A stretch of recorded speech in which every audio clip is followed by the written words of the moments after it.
सूरदास जी महाराज अपनी एक पंक्ति में कहते हैं, सखी रे वृंदावन को बस वो नीको, वृंदावन को बस। क्यों?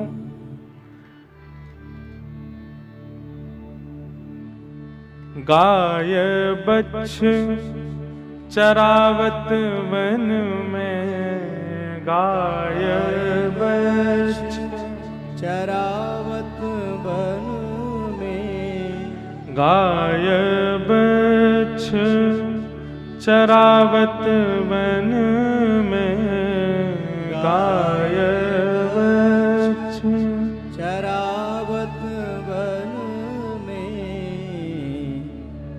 कान्हा सबन कोटि को सखी रे, कान्हा सबन कोटि को।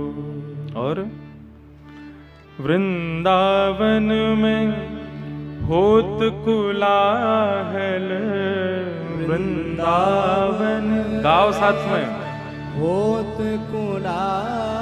भगवान ने गला किस लिए दिया है? गप मारने के लिए, एक दूसरे की निंदा स्तुति करने के लिए, उल्टी सीधी बातें करने के लिए। अरे संसार की तो सब चर्चा करते ही हो इस गले से। कभी कभी ठाकुर जी के पद भी गाया करो, ठाकुर जी के संकीर्तन भी गाया करो, गला भी तुम्हारे पास आने के सौभाग्य करता होगा। वाह भैया, बड़ा धन्यवाद जो तूने इतना बढ़िया कुछ बोला मेरे द्वारा। उसकी निंदा करना, वो कैसा लग रहा है, वो कैसी लग रही है, वो कितना बुरा है, कितना अच्छा है, यही बोलते रहते हैं पूरे दिन गले से। कभी कभी इस गले को सौभाग्य दिया करो ठाकुर जी के गुणगान गाने का। लोग कहते हैं मेरे से आकर के, महाराज जी आपका कंठ बड़ा बढ़िया लगता है ये वो, तो मैं उनको कभी कभी मन करता है कि प्रत्युत्तर, एक समय होता है तब तक बड़ाई अच्छी लगती है, बहुत बड़ाई होती है ना तो फिर प्रत्युत्तर आते हैं मन में। कभी कभी कोई कहता है आप बहुत बढ़िया गाते हैं महाराज जी, बहुत बढ़िया स्वर है, तो मुझे लगता है तुम्हारा भी हो जाएगा। संसार की निंदा स्तुति छोड़ो, ठाकुर जी की स्तुति गाना प्रारंभ करो। गले का हार, ये 9 लाख के, 6 लाख के, 20 लाख के हार पहनने से गले की शोभा नहीं है। इस गले में कृष्ण रूपी हार पहनो, गले की शोभा बढ़ेगी। ये गला भी सौभाग्य करेगा कि हाँ हम ऐसे के पास आए हैं। और रही बात, वैसे तो देखो ठाकुर जी को सुंदर स्वर प्रिय है, उसका तो देखो हम कुछ नहीं कर सकते कि आप कहोगे महाराज जी हमारे पास, हम तो कंसुरा गाते हैं, जब हम गाना शुरू करते हैं तो आसपास वाले उठ के और भाग जाते हैं। तो ऐसी स्थिति में क्या करें? जब समूह गाता है ना तो कंसुरा भी सुरीला हो जाता है। आपने गौर किया ये बात? कोई व्यक्ति बेसुरा गाता हो, अकेला उससे गब्बा हो तो उसको सुन नहीं सकते, लेकिन जब पूरा समूह गा रहा हो उस समूह में वो भी अच्छा गाता है, उसका स्वर भी प्रकट हो जाता है। ना जाने कहां से उसको वो स्वर का ज्ञान हो जाता है, उस समय वो भी बढ़िया गाता है, मधुर गाता है। तो जिनके पास स्वर नहीं है वो एकांत में जब ठाकुर जी के सामने रहो तो गाना नहीं, बोलना, ठाकुर जी की सुंदर सुंदर स्तुति गाना, सुंदर सुंदर भाव बोलना। जब समूह में हो तो गाना। ये मैं निवेदन इसलिए कर रहा हूं, श्री अष्ट सखा के एक सखा हुए कुम्मन दास जी। तो कुम्मन दास जी कहते थे भाई जिसके पास स्वर नहीं है ना, उसको प्रयास करना चाहिए कि वो अपने गले की जगह कानों को शोभा दे, सुने ज्यादा।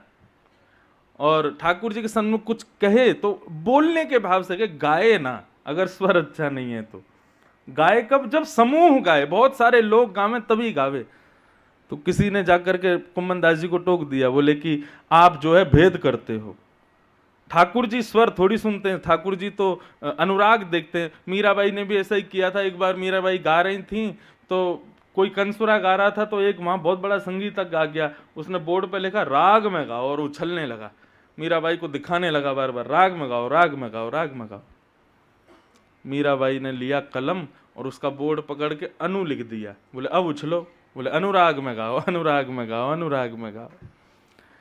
तो राग नहीं देखते ठाकुर जी, तो अनुराग देखते हैं। लेकिन कुम्मन दास जी का एक मैं चरित्र पढ़ रहा था, उसमें कुम्मन दास जी कहते हैं भाई एक बात सीधी सी है, जिसके स्वर को सुन के इंसान नहीं रीझ रहे, उसके स्वर से ठाकुर जी कैसे रीझ जाएंगे? इसलिए भैया जिनका स्वर बढ़िया नहीं है बुरा नहीं मानना, ठाकुर जी सबको अलग अलग गहने देते हैं, किसी को कंठ दिया है, किसी को सुनने का बढ़िया दिया है, सबको अलग अलग भाव दिए हैं। उससे करो सेवा, लेकिन करो। पर जिनका स्वर अच्छा नहीं है वो इंतजार करो कि जब समूह गाए तो मैं पीछे ना रहूं। इस समय तो मुझे गाना है, इस समय तो मुझे भाव से सेवा करनी। तो इसलिए सब लोग गाओ, कंठ को शोभा दो। वृंदावन कैसा, सूरदास जी कहते हैं, वृंदावन में होत कुलाहल, वृंदावन में होत कोलाहल, धुन सुन ले मुरली को सखी रे, धुन सुन ले मुरली को सखी रे, वृंदावन को बसिवोनी को, वृंदावन को। और कहा हुए वृंदावन में, ठाड़े लाल कदम्ब की छैया, ठाड़े लाल कदम्ब की छैया, मांगत दान दही को सखी रे, मांगत दान, ऊंचे स्वर में गाओ, मांगत दान दही को सखी रे, मांगत दान दही को। अच्छा लगा ना, कैसी कोयल जैसी मीठी आवाज आ रही है सबन की। भगवान करे कोयल ही बैठ जाए आपके गले में, ऐसी गाया करो। मांगत दान दही को सखी रे, मांगत दान दही को सखी। ठाकुर जी दान लेते हैं दही का, दान लीला बोलते हैं उसे। एक दान लीला और एक मान लीला, ये दो बड़ी प्रसिद्ध है हमारे वृंदावन की। दान लीला में क्या होता है कि ब्रज की गोपियां, सब ब्रजवासी अपने अपने घर में दूध दही इकट्ठा करती हैं और फिर उसको मथुरा बेचने के लिए जाती हैं। तो जैसी मथुरा बेचने के लिए जाती हैं तो ठाकुर जी जगह जगह पर नाकाबंदी रखते हैं और उन गायों से, उन गोपियों से कहते हैं, आगे जाना है मथुरा? बोले हाँ जाना है। तो बोले पहले हमको दही खिलाओ, वह दही को खामेंगे और फिर उनके लिए मार्ग छोड़ते हैं। तो कई बार गोपी कहती हैं, रोज रोज मांगने आ जाते हो, अरे तुमको खिला देती हैं, कुछ बेचने के लिए बचता नहीं, धन कहां से लाएंगी? लेकिन ठाकुर जी को तो चिढ़ना, बोले वो हमारा चिंता का विषय नहीं है, हमको तो दान चाहिए, दो तब आगे जाओगे। हमारे नाना जी एक पद सुनाते थे, नंद लाडले ने घेर लई। एक बार एक गोपी चंद्रावती का, चंद्रावली, हाँ चंद्रावली, एक गोपी है, सखी है चंद्रावली। ये सब ब्रज के लीलाएं हैं, इनको बाहर कहने का मुझे आनंद नहीं आता, लेकिन आज बोल रहा हूं क्योंकि अब 7 दिन में 6 दिन में ये वृंदावन ही हो गया है, तो यहाँ पर ये भाव कह दिया जाए तो कोई अतिशयोक्ति नहीं। बाकी इन सब भावों को बाहर के लोग समझ नहीं पाते, इसलिए मैं बोलता नहीं तो ये भाव तो महाराज ब्रज के ब्रजवासी ही समझ पाते हैं, क्योंकि पूर्ण प्रेम है ना यहाँ पर, ज्ञान और वैराग्य की। नंद लाडले ने घेर लई, नंद के लालाने में घेर लई। तो फिर गोपी बोली, क्यों घेर लई? इतनी सारी गोपी जामे दही लेके, उनको क्यों ना घेरे? तो कोई क्यों घेरे वो? तब वो सखी बता रही है, मैंने भी वहां से पूछी कि लाला तू मुंह कोई क्यों घेरे? वहां के पास भी, बीच की मेरे मन में बस गई, नंद लाडले ने घेर ले। अरे गोपी आगे वारी को दही बढ़िया ना, पत्रो पत्रो दही है, पानी ज्यादा है वहां में, और पीछी वारी वो पीछी को तो बास हो 2-3 दिन को, वहां में कड़वाहट है। बीच की मेरे मन में बस गई, नंद लाडले ने घेर लई। गोपी बोली, अब या तो कैसे बच के भागूं, ये तो दही खा लेगा और ये दही खा जाएगा तो मथुरा कहाँ देख के आऊंगी। तब गोपी अपना दिमाग लगावे और कहे, लाला कैसे खावेगो दही? बोले हाथ में दे दे। अरे राम राम, हाथ झूठे कर ले, को ना जाने कहाँ कहाँ इन हाथन को धरे, गोबर लग रहा, गंदगी है रही है, हाथ में ना लाला, पात्र लेके आ, दोना लेके आ। ठाकुर जी बोले अब जंगल में दोना कहाँ ते लाऊं? बोले तू भी लाला कि तू जाने ना है, देख पेड़ के ऊपर पत्ता ना है दोना जैसो। बोले हाँ हाँ दिग्गो गोपी दिग्गो। लिया। जो तू कान्हा दही को भूखो, तोड़ ला पतुआ तोए प्या दूंगी दही, नंद लाढ़ले ने घेर ले। अब जैसे ही कही कि वह पत्ता तोड़ के लिया लाला, और वहां मैं तो को दही पिवाई दूंगी। सोई ठाकुर जी तो महाराज चढ़ गए पेड़ के ऊपर पत्ता तोड़वे के काजे। 80 हाथ जब चढ़ गयो कान्हा, सींग दिखा गई चंद्रावली गुजरी, नंद लाढ़ले ने घेर ले। जैसे ही ठाकुर जी ऊपर चढ़े, कौन सा पत्ता लेके आऊं गोपी बता? वो लाला नीचे देख। नीचे देखी ठाकुर जी तो ले ले पत्ता, पी ले दही, और निकल गई गोपी। तो मांगत दान दही को, वृंदावन में कदम्ब की छैया, वृंदावन में कदम्ब की छैया, ओ थाड़े लाल कदम्ब की छैया, थाड़े लाल कदम्ब की छैया, मांगत दान दही को सखी, मांगत दान दही को। सूरदास प्रभु मिले हैं गिरधर, सूरदास प्रभु मिले। बहुत अच्छी बात कह रहे हैं सूरदास। सूरदास जी कह रहे हैं भैया यही जन्म में वृंदावन बस जाओ, मैं अपनी जिम्मेवारी पे कह रहा हूं, तुम जा दिन वृंदावन बस जाओगे, मिली हैं गिरधर, तुमको गिरिराज जी मिलेंगे, कन्हैया मिलेंगे, श्याम सुंदर निश्चित मिलेंगे।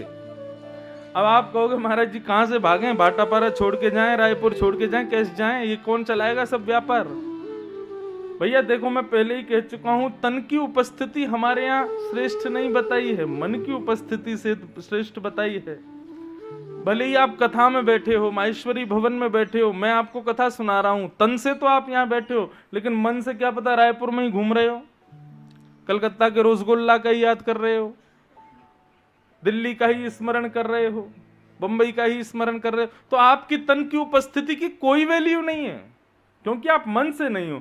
लेकिन आप भले ही तन से यहां से चले गए, लेकिन मन से बार बार स्मरण आ रहा है कि भाटापारा में कथा चल रही है, कैसा हो रहा होगा, क्या कह रहे होंगे, कैसा भाव चल रहा होगा। तो आप चाहे किसी भी नगर में हो, किसी भी स्थिति में हो, आपकी तन की उपस्थिति वहां है, लेकिन मन आपका कथा में उपस्थित है, तो ये उपस्थिति श्रेष्ठ है। सूरदास प्रभु मिले हैं गिरधर, सूरदास प्रभु मिले हैं गिरधर, यह जीवन सब ही को सखी, यह जीवन सब ही को सखी, वृंदावन को बस वो नीको, वृंदावन को बस। ऐसे श्रीधाम वृंदावन में लाल जी लीला कर रहे हैं। कल हम लोगों ने श्रवण किया,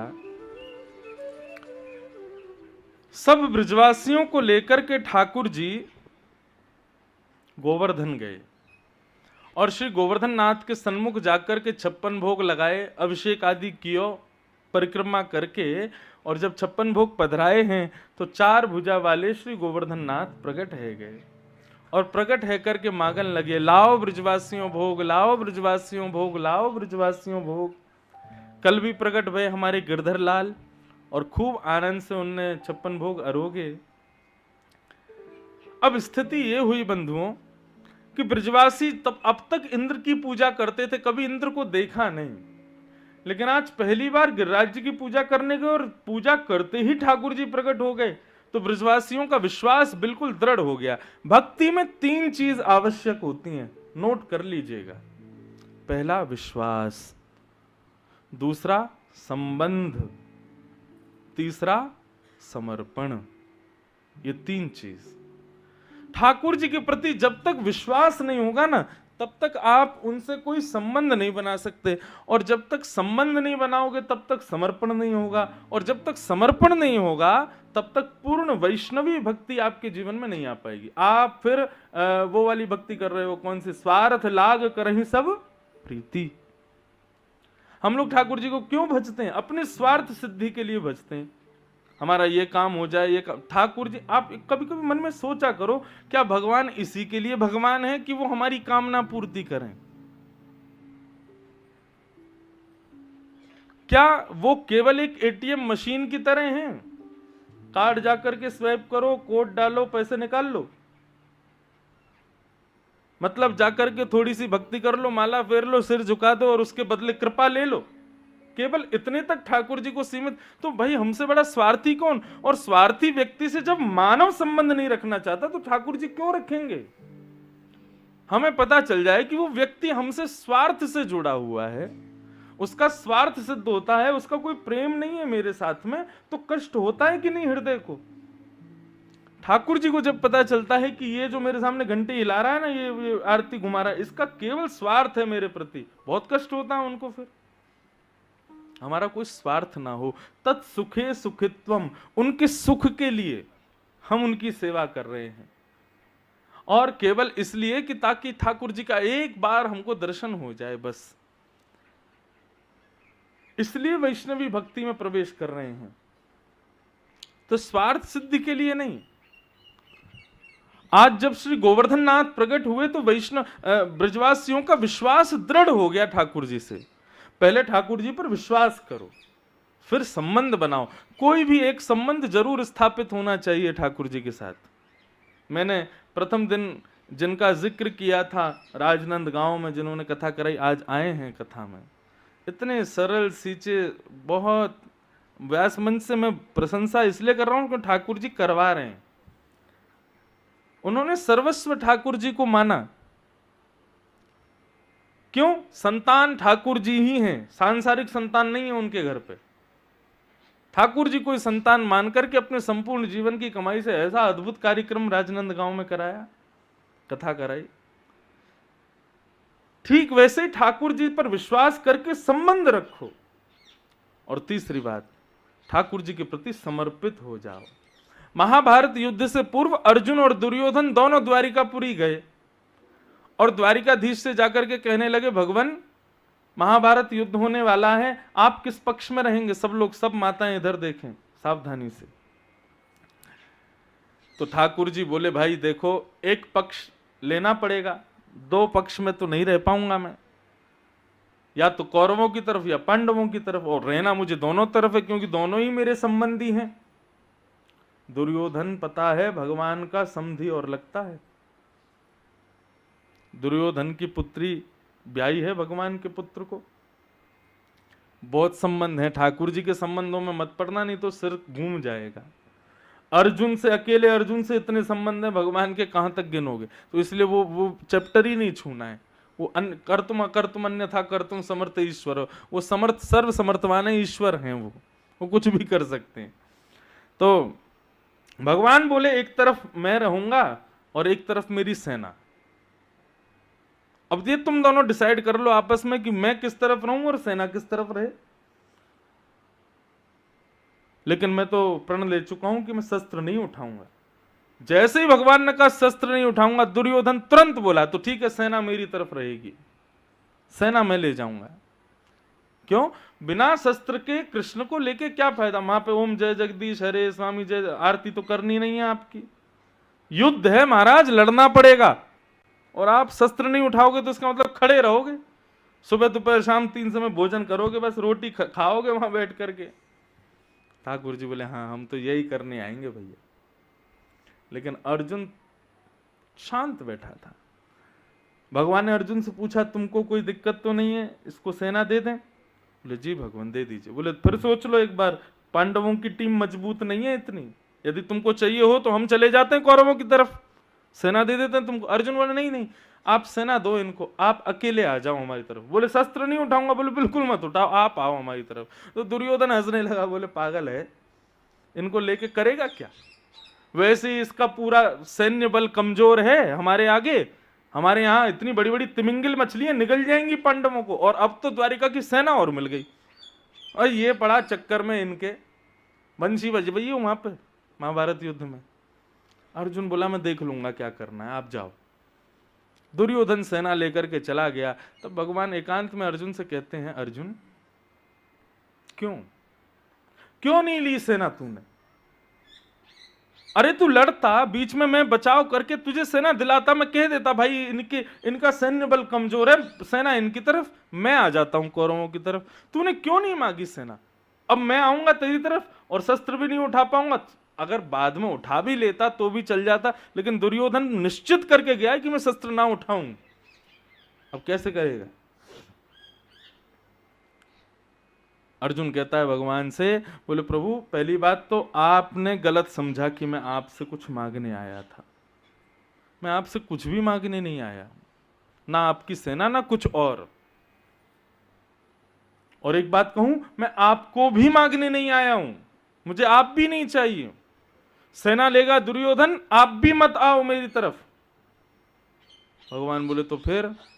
चरणों में सिर रख करके अर्जुन कहता है मैं खुद को देने आया हूं, मैं खुद को आपको प्रदान करने आया हूं, मैं आपको लेने नहीं आया।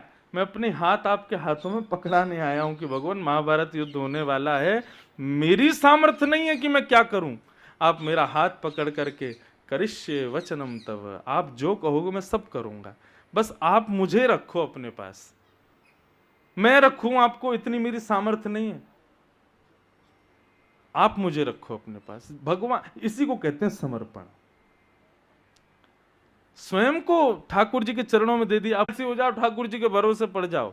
देव देव आलसी पुकारा, सुंदरकांड कहती है। बोले देवों के भरोसे जो पड़ा रहता वो महा आलसी है। देव के भरोसे मत पड़े रहो, कर्तव्य करो, लेकिन ठाकुर जी के आश्रित होके, कि ठाकुर जी मैं तो करने जा रहा हूं, लेकिन जो होगा मैं आपको अर्पित करता हूं, मेरे लिए जो उचित हो वही देना मुझे, अगर वो बुरा भी होगा तो भी मुझे स्वीकार है। इस प्रकार से ठाकुर जी के चरणों में जाओ। भगवान ने गीता में एक बार भी नहीं कहा कि अर्जुन तू जीतेगा, कभी नहीं कहा। भगवान केवल ये कहते हैं युद्ध च, युद्ध च, युद्ध के लिए ऐसा कर, युद्ध के लिए ऐसा कर। युद्ध माने कर्म के लिए, कर्म कर, कर्म कर, कर्म कर। भगवान कभी नहीं कहते कि तू जीतेगा, तू बस अपने कर्म पर ध्यान दे, फल क्या मिलेगा ये तू देख लियो अपने आप। ठीक वैसे ही बंधुओं, ये समर्पण, जब तक विश्वास नहीं होगा, संबंध नहीं होगा, तब तक आप ठाकुर जी के प्रति समर्पित नहीं हो पाओगे। आज ब्रजवासियों का विश्वास दृढ़ हो गया ठाकुर जी पर, और सबने अपने इष्ट के रूप में गोवर्धन नाथ को स्वीकार किया, तो विश्वास भी हो गया, संबंध भी हो गया, और फिर उसके बाद में सब ब्रजवासियों ने आत्मनिवेदन कर दिया, पूर्ण समर्पण कर दिया। कब? जब गड़गड़ करके बादलों ने आकर के ब्रजमंडल पर आक्रमण किया, मोटी मोटी बूंद की धारें गिरने लगी। हुआ क्या था, 56 भोग में से कुछ सामग्री नारद जी लेके चले गए, और लेते गए, खाते खाते पहुंच गए इंद्रलोक, और इंद्र से जाकर के बोले, इंद्र जरा हाथ आगे करो। इंद्र ने हाथ आगे किया तो बोले लो मोहन थार खाओ। इंद्र ने मोहन थार खाई, बोले बहुत बढ़िया स्वादिष्ट है महाराज, ब्रास की खुशबू आ रही है इसमें से, और ये कहाँ से लेके आए हो आप? बोले बढ़िया लग रही है। बोले बहुत बढ़िया लग रही है, और खाओगे? बोले हाँ खिलाओ। लो अब तुम ये कलाकंद खाओ। कलाकंद खा ली। बोले बताओ तो सही कहाँ से लाए? बोले बढ़िया लगा ना? बोले हाँ ले पेठा खाओ। खिलाते गए, जब इंद्र बिल्कुल आनंदित हो गया, बोले महाराज बताइए किस हलवाई ने बनाया ये? बोले ब्रजवासियों ने बनाया था। बनाया तो था तुम्हारी इस पूजा के लिए, लेकिन अंत समय में एक अन्य देव उनके सन्मुख आ गया और वे उसकी पूजा कर रहे हैं, तो उसी खुशी की ये मिठाइयां बट रही थी, तो मैंने सोचा तुमको भी खिला दूं थोड़ी सी। इंद्र बोला ब्रजवासियों ने मेरी पूजा छोड़ दी। यहां देख लो, इंद्र ने आकाश से जब देखा तो महाराज सब 4 भुजा वाले गोवर्धन नाथ की पूजा कर रहे हैं, उन्हीं को वंदन कर रहे हैं, अपने हाथों से जा जा करके खिला रहे हैं। और ठाकुर जी खूब कहते हैं लाओ ब्रजवासियों भोग, अरे मैया यह लेके आ, अरे मैया वह लेके आ। गोवर्धन नाथ खुद कह करके बोल रहे हैं। इंद्र बोला इन ब्रजवासियों को पता नहीं है इन्होंने क्या किया है, अब ये जीवित नहीं बचेंगे। सांवर्तक ऋतुओं को आक्रमण करने के लिए भेज दिया। सांवर्तक ऋतु तब आती है जब प्रलय आने वाला होता है। सांवर्तक ऋतु के बारे में श्रीमद् भागवत में लिखा है कि काले बादल इतने काले होते हैं कि वे रात्रि के अंधेरे के समान दिखते हैं। दूसरी बात, जब वो बरसते हैं तो पहले तो गरजने की बताई, बोले उनकी गरजाहट इतनी तीव्र होती है कि छोटे बालक और अत्यंत वृद्ध लोग तो उसकी गर्जना से ही प्राण त्याग देते हैं। और वर्षा इतनी भयंकर होती है कि एक बूंद हाथी के सूंड के समान होती है जब प्रलयकालीन मेघमालाएं आती हैं, प्रलय से पहले। ऐसे मेघमालाओं को भेज दिया इंद्र ने, जाओ जाकर के ब्रजमंडल पर इतनी वर्षा करना कि पूरा ब्रजमंडल डूब जाए, यमुना और ब्रज में कोई भेद ना रह जाए। ऐसी स्थिति में ब्रजवासियों ने आत्मनिवेदन समर्पण किया। किसको? गिरिराज जी को। सब लोग गिरिराज जी को भोग लगा रहे थे। ग्वाल बाल सब ठाकुर जी की ओर देखें और फिर गिरिराज जी को देखें, फिर ठाकुर जी को देखें, फिर गिरिराज जी को देखें। ठाकुर जी बोले कहा भयो, देवता सुंदर है ना? बोले देवता तो लाला सुंदर है, लेकिन नेक नेक तोते शक्ल मिल रही है देवता की। ऐसा लग रहा हो जैसे तेरे ही 4 हाथ प्रकट है गए हो, तू ही ऊपर खड़ा हो। अरे लाला सही सही बताइए, तेरी शक्ल क्यों मिल रही है याते? ठाकुर जी बोले अरे तू नहीं जाने, मैं अपनी गैया चरावे यही गोवर्धन पर्वत पे आता हूं ना, तो जा गैया को दूध मैंने पियो, वही गैया को दूध ये देवता पीवे, या हमारे हम दोनों उनकी शक्ल एक जैसी। श्रीदामा बोलो ये कोई बात ना हो करे। क्यों? अच्छा श्रीदामा एक बात बता, तेरी शक्ल और तेरी बहन की शक्ल मिले कि ना मिले? बोले हाँ मिले तो है। क्यों? क्योंकि तुम दोनों ने एक ही मैया को दूध पियो। बोले हाँ लाला बात तो ठीक है, लेकिन लाला गैया को दूध तो बछड़ा भी पीवे, बाकी शक्ल क्यों ना मिले हमते? ठाकुर जी बोले अब ज्यादा दिमाग मत लगावे, बस यही मारे मिले हमारी शक्ल। मतलब आप एक चीज देखना, इतनी बड़ी बड़ी क्रियाएं हो गई ब्रजवासियों को, लेकिन संशय नहीं होता ठाकुर जी पे कि ये भगवान तो नहीं है। और ठाकुर जी इतनी आसानी से सरल भाव में कह देते हैं, ब्रजवासी उसी को मान लेते हैं। यही तो प्रेम है। प्रेम में तर्क नहीं होता, प्रेम में वितर्क नहीं होता, कुतर्क नहीं होता, प्रेम में सहज स्वीकार होता है। प्रेमी जो कह दे उस बात का। जहां तर्क जन्म ले लेता है ना, देखो तर्क होना चाहिए, प्रेमी का अधिकार है कि वो तर्क कर सकता है, लेकिन तर्क के बाद में फिर सामंजस्य भी तो होना चाहिए। आजकल हम तर्क तो करते हैं, लेकिन तर्क करने के बाद में हम यह भी सिद्ध करना चाहते हैं कि तुम श्रेष्ठ नहीं हो, चाहे अपने माता पिता के प्रति हो, चाहे अपने बहन बंधुओं के प्रति हो, भाइयों के प्रति हो, अपने प्रियतम के प्रति हो, अपनी प्रियतमा के प्रति हो। हम तर्क तो करते हैं, लेकिन अंत में उत्तर क्या निकलता है? कुछ भी नहीं, वो तर्क फिर आ जाता है। लेकिन प्रेम में कुतर्क तर्क नहीं होता। वे सब ब्रजवासी कहते हैं लाला कह रहे हो तो ऐसा ही होगा, मान जाते।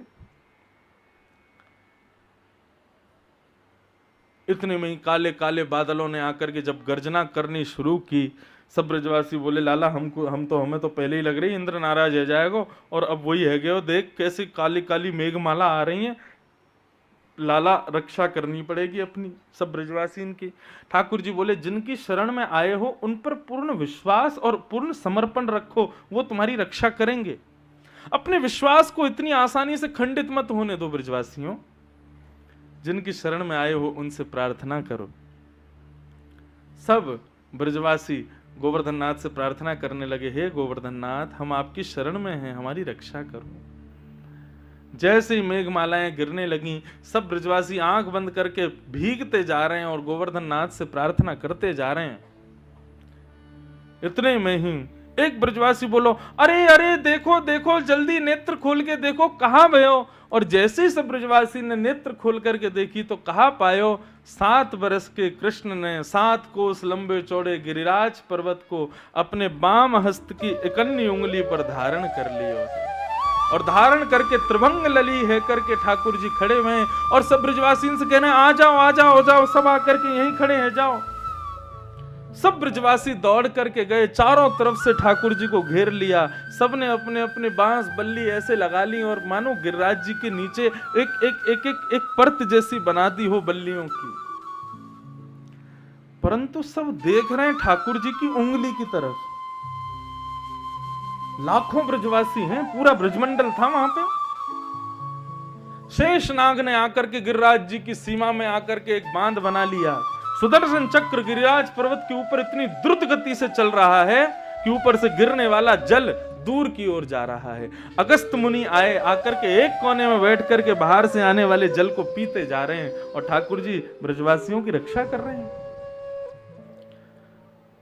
सब ब्रजवासी 4-5 घंटे तक तो मौन रहे, चुप बिल्कुल, और ठाकुर जी को देख रहे हैं। ठाकुर जी मंद मंद मुस्कुरा रहे हैं, कभी यहाँ ग्वाल वालों को देखें, कभी वहां गोपियों को देखें, कभी दूर खड़ी गैयाओं को देखें, और सबको देख करके ठाकुर जी मंद मुस्कुरा रहे हैं। सब ब्रजवासी साहस नहीं कर रहे पूछने का कि भैया ये हुआ क्या है, ये कैसे उठा लियो लाला ने इतना बड़ा पर्वत। कितने वर्ष के हैं? 7 वर्ष के हैं ठाकुर जी। कल जो लाला यहाँ गोवर्धन पर्वत उठा रहे थे उनकी आयु कितनी है? 5। और सोचो उनसे 2 साल बड़े। और 7 वर्ष का बालक देखने में कितना नाजुक लगता है, कितना बिल्कुल ऐसा लग सकता है कि ये कोई विशेष कार्य कर पाएगा, नहीं कर सकता। लेकिन ठाकुर जी खड़े। एक ब्रजवासी बोले सुनो, तुम सब चुप क्यों हो? बोले हम हमारे चुप हैं भैया, गिरिराज जी नीचे आ जाएंगे यदि लाला से बात करी तो। बोले क्यों? बोले लाला की नख पे ही तो हैं गिरिराज जी। बोले हाँ, लाला की नख पे थोड़ी है। तो हम सब ब्रजवासी ने ये बांस के डंडा लगा रखे हैं, ये ठाकुर जी यहाँ पे टिके हुए हैं, गोवर्धननाथ यहाँ पे टिके हुए हैं, लाला ते कहो अपनी उंगली नीचे कर ले। सब ब्रजवासी बोले लाला बहुत देर रह गई ऐसे खड़े खड़े, अब तू यहाँ उंगलियां नीचे कर ले, हमने अपनी बांस बल्ली लगा रखी है, यहीं पे तो गिरिराज जी टिके हुए हैं, तू काहे को नाटक कर रहा है? ठाकुर जी बोले अच्छा मैं नाटक कर रहा हूं? बोले हाँ, या को नीचे कर। ठाकुर जी बोले तुम्हारी बांस बल्ली इन पर टिक रहे हैं ये? बोले हाँ, और नहीं तो कहा, तू क्या सोच रहा तेरी या पतरी सी उंगली पर टिके हुए हैं? ठाकुर जी बोले हम बे यही पर टिके हुए हैं ये। चल चल लाला बात मत बनावे, अब नीचे कर ले उंगली, बहुत देर रह गई तो खड़े खड़े। ठाकुर जी बोले कहां जाऊं मैं, कब मानेंगे कि मैं भगवान हूं?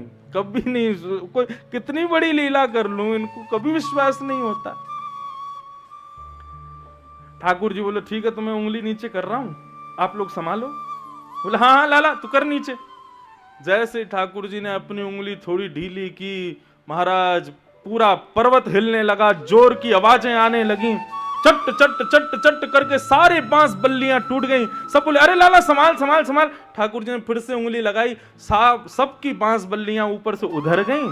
सब उनको देख रहे हैं, मोटी मोटी बांस बल्ली 80-80 वर्ष पुरानी, और ये 2 मिनट में चटक गई। और फिर लाला को देखें, अब तो सारी बांस बल्ली नीचे आ गई, अब अकेले ठाकुर जी अपने नख पर गोवर्धन को धारण करके खड़े हैं। अब तो सब ब्रजवासी बोले लाला तेने इतना बड़ो गिरिराज पर्वत कैसे उठायो? बोले मैं तो बचपन से कह रहा हूं कि मैं जय जय हूं, तुम मानो ही ना हो। अरे भैया मैं फिर कह रहा हूं मैं भगवान हूं, मेरे चरणन में आके प्रणाम करो, चलो आओ। ए मधुमंगल सीता में चलो आओ प्रणाम करो। मधुमंगल बोलो ऐसा तेने कहा क्यों जो तू जय जय? बोले मैं हमने पूतना मारी, हमने अगासुर मारो, बकासुर मारो, धेनुकासुर मारो, अरिष्टासुर मारो, केसी मारो, इतने सारे राक्षस मारे, और अब गिरिराज पर्वत उठा लियो। बोले हम बे मारी तेने पूतना, खुद ही मर गई वो, और वह मरी मराई में 10-10 डरना हमने मारे, मारी तेने पूतना। लाला अब सच सच बता तेरी उंगली में इतनी इतनी इतनी शक्ति कहां से आई? कौन सा टोना टोट का सीख के आया हो तू, हमें बता। अरे लाला कोई भी वस्तु मिले तो बांट के खानी चाहिए, बांट के सबन में बांटने, तो कोई टोना टोट का आगो तो हम बता दे, हम भी सीख लेंगे, हम भी पर्वत उठाते रहे करेंगे। फिर ठाकुर जी बोले इस सरलता की वजह से ही तो मुझे प्रेम है आप लोगों से। ये इतना सहजता, इतनी सरलता, इतना इतना इतना भोलापन है ब्रजवासियों में। ठाकुर जी कहते हैं कि यही इसी के कारण मैं बिक जाता हूं। ठाकुर जी कह रहे हैं मैंने कैसे उठाया हो कि कछु माखन को बल बढ़ो, कछु गोपन करी सहाय, श्री राधे जू की कृपा सो मैंने गिरिवर लियो उठाए। कछु माखन को बल बढ़ो, कछु गोपन करी सहाय, श्री राधे जू की कृपा सो मैंने गिरिवर लियो उठाए। लाला तेने माखन तो खूब खाया चोरी कर करके, ये तो बात सिद्ध है गई, लेकिन कछु गोपन करी सहाय, हम गोप ग्वालन ने तेरी कहां सहायता करी? बोले अरे जब गोवर्धन नाथ प्रकट भये और गोवर्धन नाथ प्रकट भये तो मैं उनके सामने खड़ा, तो आप सब लोग कभी गिरिराज जी को देखो फिर मुझे देखो, दोनों की शक्ल एक जैसी ना, तो बार बार जब मेरी ओर टकटकी लगा करके देख रहे तो आप सबन की शक्ति मेरे भीतर आ गई, और जैसी सबन की शक्ति मुंह में आई इतने लाखों ब्रजवासी इनकी शक्ति लेकर के मैंने गिरिराज जी उठा लिए। आप सबन की मेरे दर्शन के मारे आप सबन की शक्ति मुंह में आ गई, तब मैंने गिरिराज जी उठाए। ब्रजवासी बोले तभी तो हम कमजोर रहते जा रहे हैं, तभी 2-3 दिन आते बड़ी घबराहट सी है रही। मैं तो याद कह भी रहा हूं कि भाई चलवे में ने सांस फूल रही है, कमजोरी क्यों आ रही है? अब तो चली तेने शक्ति चुरा ली है हमारी। भगवान बोले कहां जाऊं मैं? हाँ यही बात है। और श्री राधे जू की कृपा सो मैंने गिरिवर लियो उठाए, श्री राधा रानी की कृपा सो मैंने गिरिराज जी उठा लिए। बंधुओं, महाकवि श्री जयदेव महाप्रभु कहते हैं गीत गोविंद में, अभिनव जलधार सुंदर धृत मंदर, धृत मंदर श्रीमुख चंद्र चकोर, जय जय देव हरे। श्रीमुख चंद्र चकोर, जय जय देव हरे। अभिनव जलधर सुंदर धृत मंदर, धृत मंदर राधा मुख चंद्र चकोर, जय जय देव हरे। राधा मुख चंद्र चकोर, जय जय देव हरे। ओ जय जय देव हरे,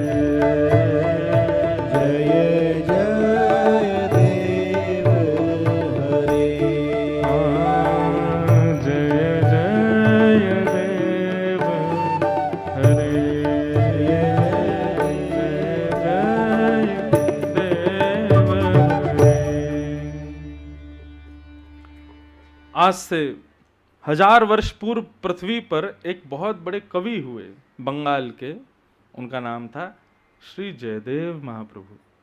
महाकवि का नाम उपाधि मिली थी उनको। तो जयदेव महाप्रभु जगन्नाथ जी को रिझाने के लिए गीत गोविंद ग्रंथ लिखा उन्होंने, जिनमें 8-8 श्लोकों की अष्टपदियां हैं। और उन अष्टपदियों में श्री जयदेव महाप्रभु ने संस्कृत भाषा में ठाकुर जी की लीला के भेद खोले। ये लीला कैसे हुई होगी, ये लीला के पीछे क्या राज है, इस लीला के पीछे क्या राज है। और जब करते करते वो गोवर्धन लीला पर पहुंचे तब उन्होंने क्या लिखा, अभिनव जलधर सुंदर। बोले जब ब्रजमंडल पर भयंकर वर्षा ऋतु का आक्रमण हुआ, भारी मेघमालाओं को जब इंद्र ने भेजा, अभिनव जलधर सुंदर धृत मंदर ए, उस समय श्याम सुंदर ने धृत धारण किया, किसको, मंदर यानी कि पर्वत को। बोले कैसे धारण किया, तब वे कहते हैं श्रीमुख चंद्र चकोर जय जय देव हरे।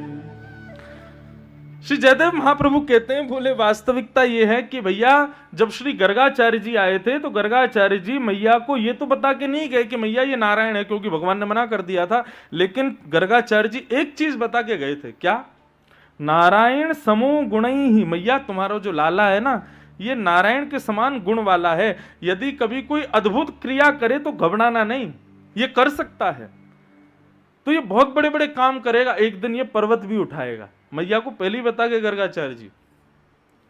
और मैया जब ये पर्वत उठावेगा तो इसकी शक्ति छीण ना हो जाए, उसके लिए आप एक काम करना, आपके लाला की गोपनीय शक्ति भी एक कन्या के रूप में जन्म ले चुकी है वृंदावन में। मैया बोली कौन, बोले वृषभानु जी है ना, वृषभानु नंदिनी श्री राधा रानी, वो आपके लाला की गोपनीय शक्ति है, आह्लादनी शक्ति है।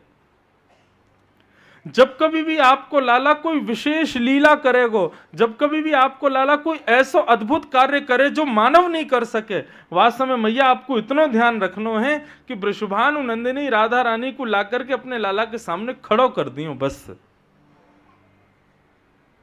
क्यों, बोले जब वो या के सामने आकर के खड़ी हो जाएंगे ना तो वाकई दृष्टि से या को बल प्राप्त होगा, वो या की शक्ति है मैया। तो आज जब ठाकुर जी ने गोवर्धन पर्वत धारण किए तो यशोदा मैया ढूंढ रही हैं, सब ब्रजवासियों के पास जाके पूछ रहे हैं, अरे भैया वृषभानु जी कहाँ हैं, बरसाने वाले वृषभानु जी कहाँ हैं। सब खोजते खोजते खोजते कहीं दूर पहुंची, तब जाके वृषभानु जी मिले। वृषभानु जी से जाकर के यशोदा मैया बोली, बाबा ऐसे ऐसे गर्गाचार्य जी ने एक बार मुझको बताई, आप कृपा करके अपनी लाली दो, कहाँ है तुम्हारी लाली, मैं अपने लाला के पास जाके वाकू खड़ो कर दूं ताकि मेरे लाला की शक्ति छीण ना हो। वृषभानु जी के नेत्र सजल हो गए, बोले मैया 3 दिनों से मैं भी खोज रहा हूं, मेरी लाली मिल ना रही है, पूरे बरसानों खोज रहा हूं, हमारी लाली कहाँ चली गई है। गोवर्धन पर्वत के नीचे सब लोग खोज रहे हैं। 2 टेंशन की स्थिति हुई थी गिरिराज लीला के समय। पहली स्थिति तो ये थी कि भैया की इतनी वर्षा कर रहा हो, पता ना डूब जाएंगे, मरेंगे, जींगे, कहाँ होगा। और दूसरी चिंता का विषय था कि श्री राधा रानी खो गई थी, कहाँ चली गई किसी को नहीं पता। 4 दिन है गए, लाला अब थोड़े थोड़े थकन लगे, तब यशोदा मैया को चिंता भई कहाँ है वृषभानु नंदिनी। तो जा शिला के ऊपर ठाकुर जी खड़े, वह शिला के पीछे जाकर के यशोदा मैया ने जैसे ही देखो तो कहा पायो दिव्य तेज प्रकट है रहे हो है। कहाँ से प्रकट है रहे हो है, बोले शिला के पीछे श्री किशोरी जी श्री राधा रानी अपनी भ्रगुटी टेढ़ी करके और एक टक गिरिराज जी को देख रही हैं और उनके नेत्रन से एक ज्योति प्रकट है रही है, वही ज्योति के कारण श्री गिरिराज जी ऊपर टिके भय।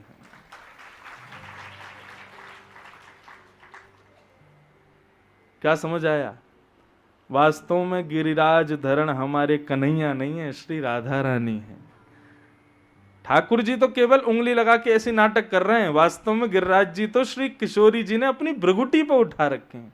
बोले राधा रानी की जय। ठाकुर जी की आह्लादनी शक्ति है। तभी जयदेव महाप्रभु कहते हैं श्री मुख चंद्र चकोर जय जय देव हरे। ये जो अष्टपदी है ना, जय जय देव हरे, जगन्नाथपुरी में आज भी सुबह और रात्रि में शयन के समय गाई जाती है ठाकुर जी के सामने। क्यों? क्योंकि ऐसा कहते हैं कि जयदेव महाप्रभु जब अष्टपदी लिखते थे तो अष्टपदी लिखते ही अंत में लिखते थे जय जगदीश हरे।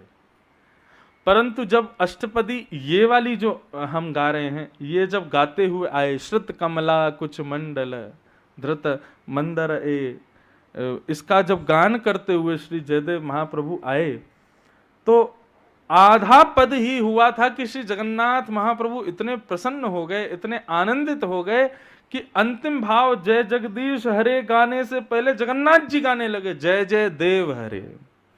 इसलिए ये अष्टपदी बड़ी महत्व भाव रखती है, इसलिए अष्टपदी बड़ी विशेष प्रिय है श्री जगन्नाथ जी को। कभी भी जगन्नाथपुरी जाओ, श्री जयदेव महाप्रभु की अष्टपदी कहीं कोने में ही खड़े होके, मंदिर में जगह ना हो बाहर खड़े होके, बाहर भी जगह ना हो समुद्र किनारे जाके जयदेव महाप्रभु की अष्टपदी ठाकुर जी को नित्य सुनाओ, जरूर सुनाओ। श्री भक्तमाल जी में श्री नाभा जी कहते हैं, ता सुनवे राधा रमण अवश्य पधारें। बोले अष्टपदी कैसी? बोले जब भी कोई व्यक्ति गाता है जयदेव महाप्रभु की अष्टपदी तो उसको सुनने के लिए राधा रमन जी रूप बदल के ही सही आते जरूर हैं, इतनी प्रिय है। एक मौलवी थे, तो उनका कोई हिंदू मित्र था, तो उनसे उन्होंने कहा कि भाई हम लोग जैसे नमाज अदा करते हैं आदि आदि सब अपनी क्रियाएं अपने खुदा को प्रसन्न करने के लिए करते हैं, तुम्हारा भगवान कैसे प्रसन्न होता है, उसके लिए क्या है? तो उस समय जयदेव महाप्रभु ने ये अष्टपदी लिखी थी, गीत गोविंद बड़ी प्रचलित हो गई। तो उन्होंने बताया, बोले आप गीत गोविंद का पाठ करो तो आपको हमारे ठाकुर जी के दर्शन हो जाएंगे। इतनी तत्परता से, इतने भाव से उस मौलवी ने गीत गोविंद का पाठ किया श्री जयदेव महाप्रभु की, कि उनके गीत गोविंद के पाठ करते ही नन्हे से सांवले से पीतांबरी पहने हुए नन्हे से बालक के रूप में श्याम सुंदर उनके सामने आ गए। और जितनी देर वो मौलवी पाठ करता रहा उतनी देर ठाकुर जी रहते, जैसे ही पाठ पूरा होता वो अंतर्ध्यान हो जाते।